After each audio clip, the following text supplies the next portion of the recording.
Hello বন্ধুরা, Bengali spice চ্যানেলে তোমাদের সবাইকে স্বাগত জানাই। আজকে আমি তৈরি করেছি বেগুনের সম্পূর্ণ একটি নিরামিষ রেসিপি, বেগুন বাসন্তী, যেটা দেখতেও পুরো বাসন্তী আর খেতেও অপূর্ব। যে কোনো নিরামিষ দিনে তোমরা এটা বানিয়ে অনায়াসেই খেতে পারো। তাহলে চলো শুরু করা যাক। বেগুন বাসন্তী বানানোর জন্য আমি একটা গোটা বেগুন নিয়ে নিয়েছি। বেগুনটাকে আমি ধুয়ে নিয়েছি, তারপরে এটাকে বোটা সমেত আমি লম্বা লম্বা কেটে নিয়েছি। এবার এটাকে পরিমাণ মতো নুন দিয়ে আর পরিমাণ মতো হলুদ দিয়ে আমি ম্যারিনেট করে নেব।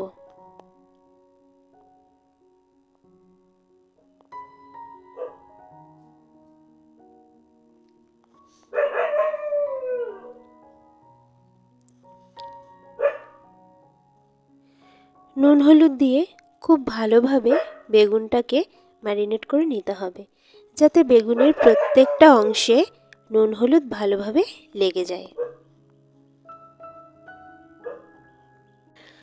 এই রেসিপিটি যদি তোমাদের ভালো লেগে থাকে তাহলে চ্যানেলটিকে সাবস্ক্রাইব করার অনুরোধ রইল।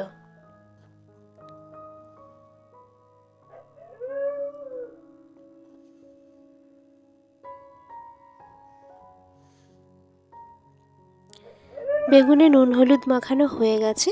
এবার এটাকে কিছুক্ষণের জন্য রেস্টে রেখে দেব আর মশলাটা তৈরি করে নেব।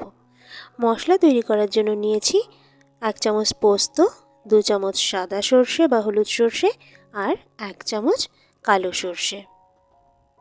এবার এই মশলাগুলোকে আমি একটা মিক্সিং জারে নিয়ে নিচ্ছি।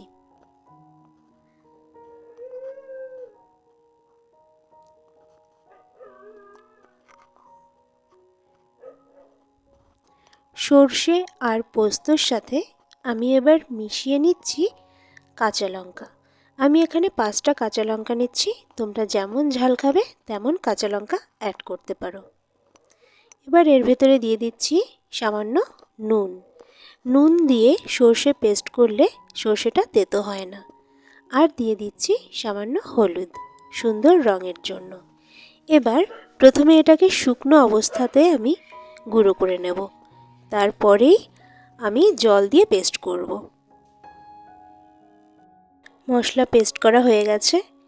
এবার আমি একটি ফ্রাই প্যানে বেশি পরিমাণে সর্ষের তেল নিয়ে নিয়েছি। এই রান্নাটা কিন্তু সর্ষের তেলেই করতে হবে।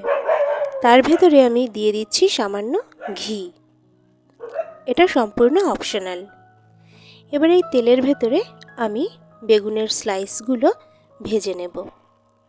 আমি সবকটা বেগুনের স্লাইস একসাথে ভাজবো না, তাতে আমার উল্টাতে অসুবিধে হবে। তাই আমি ভাগ ভাগ করে বেগুনগুলোকে ভেজে নেব। গ্যাসের ফ্লেম মিডিয়াম রেখেই আমি এগুলোকে ভাজবো।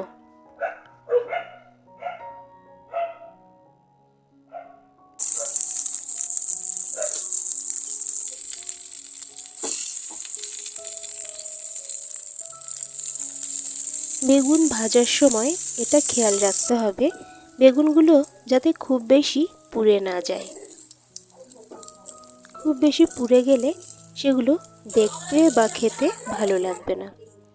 আমার বেগুন অর্ধেকটা ভাজা হয়ে গেছে, বাকিগুলো ভেজে নিচ্ছি।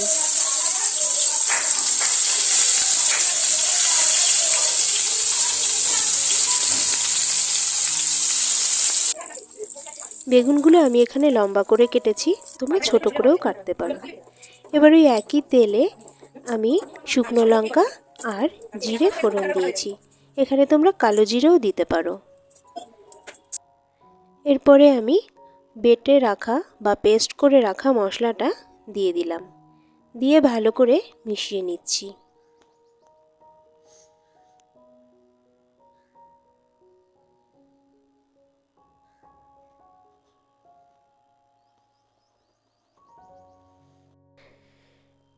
এবার মশলার বাটি ধোয়া জলটাও আমি মশলার সাথে মিশিয়ে নিচ্ছি। এবার মিশিয়ে নিচ্ছি সামান্য পরিমাণে জিরে গুঁড়ো। আমি এটা পছন্দ করি, তাই আমি জিরে গুঁড়োটা দিয়ে দিচ্ছি। আর দিয়ে দিচ্ছি সামান্য পরিমাণে চিনি। যেহেতু নিরামিষ রান্না তাই ঝাল মিষ্টি দুটোরই স্বাদ যাতে বজায় থাকে তাই দিলাম। আর এখানে দিয়ে দিচ্ছি অল্প পরিমাণে নারকেলের দুধ। তোমরা চাইলে এখানে নারকেলের পেস্টও ব্যবহার করতে পারো, তবে আমি নারকেলের দুধ দিলাম। নারকেলের দুধ দেওয়ার পরে মশলাটাকে আমি নারকেলের দুধ সহ ভালোভাবে কষিয়ে নেব।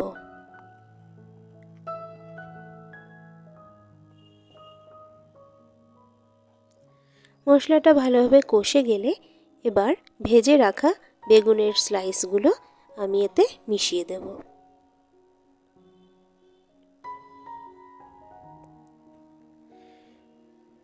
রেসিপিটি তোমাদের যদি ভালো লেগে থাকে তাহলে লাইক, কমেন্ট, শেয়ার অবশ্যই করো।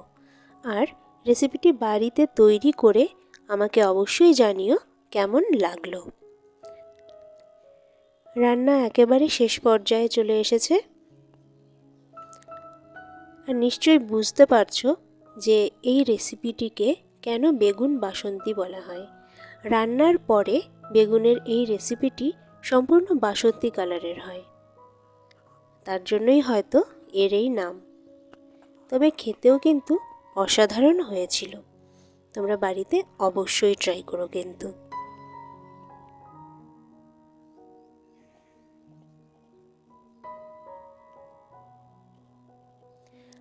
আর একটা জিনিস খেয়াল রাখবে, বেগুন দেওয়ার পরে কখনোই কিন্তু খুন্তি দিয়ে বা হাতা দিয়ে গ্রেভিটাকে নাড়াতে যাবে না। সব সময় কড়াই ধরে বা ফ্রাই প্যানের হ্যান্ডেল নিয়ে নাড়তে থাকবে।